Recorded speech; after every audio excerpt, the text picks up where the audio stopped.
Ram helps the poor की Ram help the poor? Rule number 4 of grammar series. Ram helps the poor बरोबर आहे की Ram help the poor? Grammatically पाहिलं तर राम हेल्प्स द पुअर बरोबर आहे. का असं? राम एक सिंग्युलर सब्जेक्ट आहे आणि हेल्प्स हे सुद्धा एक सिंग्युलर वर्ब आहे.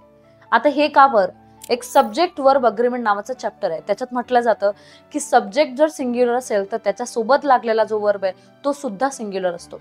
आता राम हे सिंग्युलर सब्जेक्ट आहे, राईट, परंतु हेल्प्स हे कसं काय सिंग्युलर हे समजून सांगते. कुठल्याही मेन वर्बच्या बेस फॉर्मला जर एस किंवा ईएस लावलेलं असेल तर ते त्याचा सिंग्युलर फॉर्म झाला. आणि जर मेन फॉर्म किंवा बेस फॉर्म जसंच्या तसा, जसा ओरिजिनल असतो, जसा गो हा शब्द ऑलरेडी ओरिजिनली प्लुरल फॉर्म मध्ये असतो, हे लक्षात ठेवायचं. परंतु गोला जर एस किंवा ईएस लागलं तर त्याचा गोज होते आणि त्याचा सिंग्युलर फॉर्म. म्हणजे बेस फॉर्म ओरिजिनली जसा असतो तो प्लुरल फॉर्म मध्ये असतो आणि त्या बेस फॉर्मला जर एस किंवा ईएस प्रत्यय लागतो तर तो सिंग्युलर होऊन जातो.